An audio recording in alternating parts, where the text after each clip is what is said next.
కేసీఆర్ నేనున్నంత కాలం నిన్ను ముఖ్యమంత్రి కానివ్వను, బీఆర్ఎస్ పార్టీకి అధికారంలోకి రానివ్వనని రేవంత్ రెడ్డి సవాల్ విసిరిండు. నమస్తే ప్రజలారా, నిన్న రేవంత్ రెడ్డి తన సొంత నియోజకవర్గమైన కొడంగల్లో సర్పంచ్లకు సన్మానం చేసే కార్యక్రమంలో పాల్గొన్నాడు. కొత్తగా ఎన్నుకోబడ్డ సర్పంచ్లకు సన్మానం చేసి మొన్న కేసీఆర్ మాట్లాడిన స్పీచ్కు కౌంటర్ లాగా చెప్పిండు. అందులో భాగంగానే నేను ముఖ్యమంత్రి కానియను, బీఆర్ఎస్ పార్టీని అధికారంలోకి రానియను అని సవాల్ చేసిండు. అయితే మనం ప్రజలారా, బీఆర్ఎస్ పార్టీ అంత బలహీన పడిపోయిందా? బీఆర్ఎస్ పార్టీకి ఉన్న బలాలు బలహీనాలు ఏంది? అదేవిధంగా కాంగ్రెస్ రూటు తప్పుతాందా? రేవంత్ రెడ్డి రూటు తప్పుతున్నాడా? కాంగ్రెస్ పార్టీ యొక్క బలహీనాల గురించి కూడా మనం మాట్లాడుకుందాం. దానికంటే ముందు నిన్న ముఖ్యమంత్రి సభకు సంబంధించి కొన్ని విషయాలు ఏంటంటే, జనవరి 1 తర్వాత చిన్న గ్రామ పంచాయతీలకి 5 లక్షలు, పెద్ద గ్రామ పంచాయతీలకు 10 లక్షల రూపాయలు ఇవ్వబోతున్నట్టు రేవంత్ రెడ్డి తెలిపిండు. ఇవి జనరల్ గా వచ్చే సర్పంచ్ ఫండ్స్ కాకుండా తను ప్రత్యేకంగా సీఎం తరఫున ఇచ్చే ఫండ్స్ అని చెప్పడం జరిగింది. అదే విధంగా కేంద్రం నుండి గ్రామ పంచాయతీలకు వచ్చే ఫండ్స్ కూడా మార్చి లోపు తీసుకొస్తానని చెప్పడం జరిగింది. అట్లనే నా మీద కేసీఆర్ హయాంలో 180 కేసులు పెట్టిళ్ళు, నేను ఒక్క కేసు అయినా వాళ్ళ మీద పెట్టినా, వాళ్ళ పార్టీలో ఎంతమంది ఎమ్మెల్యేలు చేసిన అరాచకాలు ఎన్నో ఉన్నాయి, వాటి మీద నేను ఒక్క కేసైనా పెట్టినా అని చెబుతూ ఈ కక్షపూరిత రాజకీయాలు చేస్తే అభివృద్ధి దెబ్బతింటది, అభివృద్ధి మందగిస్తుంది అని చెప్పి నేను ఈ కక్షపూరిత రాజకీయాలు చేస్తలేను. ఒకవేళ చేయాలనుకుంటే కేసీఆర్ నిన్ను కానీ బీఆర్ఎస్ పార్టీని కానీ లేకుండా చేస్తా, నేను ఉన్నన్ని రోజులలో నేను ముఖ్యమంత్రిని చేయను అని గట్టిగా విమర్శించిండు. అట్లనే కేటీఆర్ గురించి మాట్లాడుకుంటా, నువ్వెంత, నీ బతుకెంత, నీ మొహం ఎప్పుడన్నా అద్దంలో చూసుకున్నావా? అమెరికాల బాత్రూమ్లు కడిగేటోని నువ్వు నాకు సమాధానం చెప్తావా? నువ్వు నాకు సవాళ్ళు చెప్తావా? సొంత చెల్లె ఆస్తిలో భాగం అడుగుతాందని చెప్పి ఇంట్లోకి వెళ్ళేలో కొట్టినావు, నీ చెల్లెకే బుక్కెడు బువ్వ పెట్టాను, నువ్వు నాకు సవాల్ విసురుతావా అని కేటీఆర్ ను గట్టిగా విమర్శించిండు. అయితే ప్రజలారా, రేవంత్ రెడ్డి శపథం చేసిండు కదా బీఆర్ఎస్ పార్టీ మీద. అసలు ఈ శపథం తోటి బీఆర్ఎస్ పతనం అవుతుందా, కాంగ్రెస్ పతనం అవుతుందా అనేది మనం మాట్లాడుకుందాం. ఫస్ట్ బీఆర్ఎస్ పార్టీ బలాలు ఏంది, బలహీనాలు ఏందని మాట్లాడుకుంటే, ఫస్ట్ బలం ఏంటంటే కేసీఆర్. బీఆర్ఎస్ పార్టీకి పెద్ద దిక్కు కేసీఆర్ కున్న మాటకారితనం, కేసీఆర్ కున్న రాజకీయ అనుభవం, బీఆర్ఎస్ పార్టీకి ఉన్న అనేక ఆస్తులు, అట్లనే బీఆర్ఎస్ పార్టీకి ఉన్న కల్టు ఫ్యాన్ ఫాలోయింగ్ అనొచ్చు, లేదా బీఆర్ఎస్ పార్టీలో 5-6 మంది గట్టి స్ట్రాంగ్ మాట్లాడి అధికార పక్షాన్ని నిలదీయడానికి గట్టిగా కొట్లాడే నాయకులు బీఆర్ఎస్ పార్టీలో ఉన్నారు. ఇవి బీఆర్ఎస్ పార్టీ బలం. అయితే బలహీనతలు మాట్లాడుకుంటే, ఎక్కడ మనం కేసీఆర్ నుండి స్టార్ట్ చేసినామో బలాలకు సంబంధించి, బలహీనాలకు కూడా కేసీఆర్ కున్న అహంకారం, రాజపోకడలు, లెక్క చేయనితనం, తోటి మంత్రులను కూడా పట్టించుకొని తనం, ఇవే ఫస్ట్ బీఆర్ఎస్ కు బ్లాక్ లాక్స్. కేసీఆర్ అహంకారం పక్కన పెట్టి అందరితోటి కలుపుకోబోయే విధంగా, అంటే జిల్లా నాయకులతోటి, బీఆర్ఎస్ పార్టీ నాయకులతోటి, క్యాడర్ తోటి కలుపుకపోయే విధానంతో అందరికి దగ్గర తీసే విధానం ఉంటే ఖచ్చితంగా బీఆర్ఎస్ కు ఈ బలహీనత కాస్త బలమవుతుంది. ఇకపోతే కేటీఆర్ కు గ్రౌండ్ లెవెల్లో అంత బాగా ఏముండదు. ఏదో కొన్ని టెక్నికల్ విషయాలల్లో, ఐటీ రంగానికి సంబంధించిన విషయాలల్లో, అండ్ ఇంగ్లీష్ మాట్లాడే విషయాలలో తప్ప కేటీఆర్కి అంత క్రెడబిలిటీ గ్రౌండ్ రియాలిటీలో లేదు. ఆ విషయంలో చూసుకుంటే హరీష్ రావే బెస్ట్.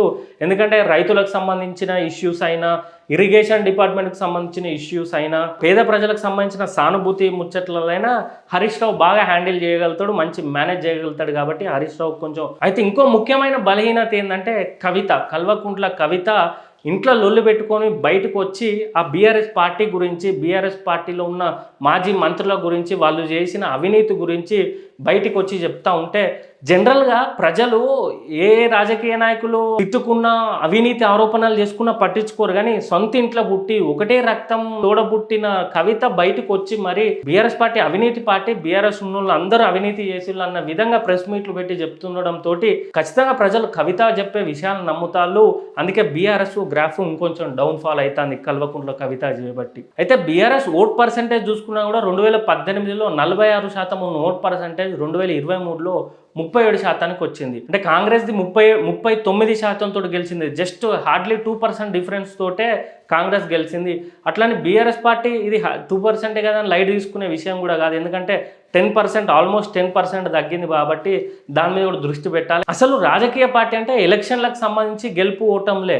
ఏదో మొన్న గ్రామ పంచాయతీ ఎలక్షన్లు అయినా అక్కడ హడావిడి చేసింది బీఆర్ఎస్ పార్టీ. గెలిచిన కొన్ని సీట్లు అయినా కూడా తక్కువ మార్జిన్ తోటి ఎక్కువ సీట్లు ఓడిపోయింది బీఆర్ఎస్ పార్టీ. కాబట్టి గులాబీ శ్రేణులల్లో బాగా ఉత్తేజం వచ్చింది. కానీ గ్రామ పంచాయతీకి ఎమ్మెల్యే ఎలక్షన్లకు చాలా డిఫరెంట్ ఉంటుంది. అలాగే ఎమ్మెల్యేకు ఎంపీకి కూడా చాలా డిఫరెన్స్ ఉంటుంది ప్రజలారా. మనం చూసుకుంటే బీజేపీ ఎమ్మెల్యే సీట్లు 8 గెలిచింది, కానీ ఎంపీ సీట్లు కూడా 8 గెలిచింది. ఒక ఎంపీ సీట్ కింద 7 నియోజకవర్గాలు ఉంటాయి. అంటే ఆల్మోస్ట్ సగం తెలంగాణ బీజేపీ ఎంపీ సీట్లలో ఉన్నది, 45 to 50%. దేశంలో నరేంద్ర మోడీ ఫేస్ చూసి, బీజేపీ జెండా చూసి, హిందుత్వం అనే భావనతోటి అందరూ బీజేపీ కేసులు, అదే ప్రజలు ఎంపీ ఎలక్షన్లో బీజేపీ కేసులు, అట్లనే గ్రామ పంచాయతీ ఎలక్షన్లలో ఆ ఊరుకు సంబంధించిన వాళ్ళు 5, 10, 15, 20 ఏండ్ల నుండి బీఆర్ఎస్ పార్టీలు ఉంటారు, వాళ్ళకి కొంచెం మంచి పేరు ఉంటుంది, ఆ విధంగా హైప్ క్రియేట్ అయింది. కానీ అసలు రాజకీయ పార్టీకి ఎలక్షన్ల ట్రెండే చూసుకోవాలి. 2023లో బీఆర్ఎస్ పార్టీ 39 సీట్లు గెలిచింది. ఆ తర్వాత కంటోన్మెంట్ ఎలక్షన్లో ఓడిపోయింది బీఆర్ఎస్ పార్టీ. కంచుకోట లాంటి కంటోన్మెంట్ సీటు కూడా బీఆర్ఎస్ కోల్పోయింది. ఆ తర్వాత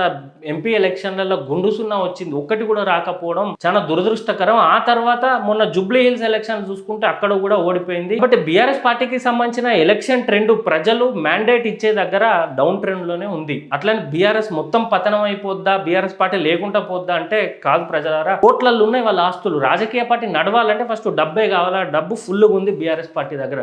కాకపోతే ఈ అహంకారము, ఆ నాయకులను, జిల్లా స్థాయి నాయకులను, రాష్ట్ర స్థాయి నాయకులను పక్కన పెట్టడం, వాళ్ళని పట్టించుకోకపోవడం, ఒంటెద్దు పోకడలు పోవడం, ఆఫ్టర్ ఆల్ మీరెంత, మేము లేకపోతే తెలంగాణ రాష్ట్రం ఎక్కడదా అనే మైండ్ సెట్ నుండి దిగితే ఏమన్నా పార్టీకి సంబంధించిన ఓటు శాతము, సీట్ల శాతం పెరుగుతుంది, లేకపోతే నిజంగానే పతనం అవుతుంది. ఇప్పుడు కాంగ్రెస్ పార్టీకి సంబంధించి చూసుకుంటే ఎలక్షన్లో ప్రజలు మ్యాండేట్ ఇచ్చే దాంట్లో వాళ్ళది అప్ ట్రెండే కొనసాగుతూ ఉన్నది. మనం చూసుకున్నాం గత ఎలక్షన్లు, ఉప ఎన్నికలు, మన సర్పంచ్ ఎలక్షన్లో కూడా మంచిగా కొట్టిల్లు వాళ్ళు. అయితే కాంగ్రెస్ పార్టీకి ఉన్న బలహీనత ఏంటంటే కలిసి ఉండకపోవడం. వీళ్ళు ప్రతిపక్షం ఇచ్చిన కౌంటర్ పై మాట్లాడుతూ వీళ్ళది ఇట్టుకొని వీళ్ళలో పెట్టుకుంటారు. దీనివల్ల కాంగ్రెస్ పార్టీ పరువు ఆ నాయకులే తీస్తున్నారు, బీఆర్ఎస్ పార్టీ వాళ్ళకి చిక్కుతున్నారు. ప్రతిపక్షాన్ని ట్యాకిల్ చేసే గట్టిగా 4-5 నాయకులు లేరండి కాంగ్రెస్ పార్టీలా.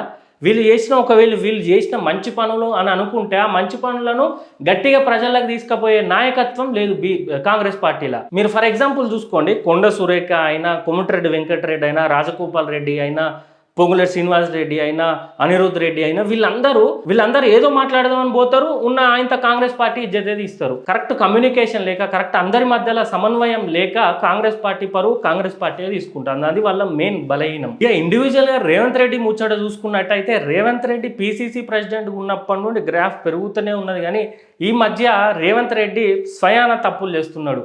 ఈ గ్లోబల్ రైజింగ్ ఈవెంట్ అని చెప్పి అయినా ఒంటెద్దు పోకడలు పోయి వేరే పార్టీ మినిస్టర్లు వేరే వాళ్ళు చెప్పినా వినకుండా, ఇప్పుడే వద్దు ఇంకో సంవత్సరంన్నరకు పెడదామని చెప్పినా వినకుండా ఈ గ్లోబల్ ఈవెంట్ పెట్టి పరువు తీసుకున్నాడు. ఆయనతో మళ్ళీ ఫుట్బాల్ ఆట ఆడి ఇంకా దిగజారిపోయాడు. ఇక ముఖ్యంగా మాట్లాడుకుంటే అవసరం ఉన్నా అవసరం లేకున్నా కేసీఆర్ మీద విరుచుకుపడతాడు. బండకేసి కొడతా, తోలు తీస్తా, తొక్కుతా, బట్టలు కూడా తీసి కొడతా, లాగుల తొండలేస్తా, ఇవే మాటలు మాట్లాడేసరికి రేవంత్ రెడ్డి తనకు తాను దిగజార్చుకుంటున్నాడు, తన పవర్ తగ్గించుకుంటున్నాడు. ఒకటే పదం ఊకే ఏ సినిమా డైలాగ్ అయినా ఎన్ని సంవత్సరాలు వాడతారండి?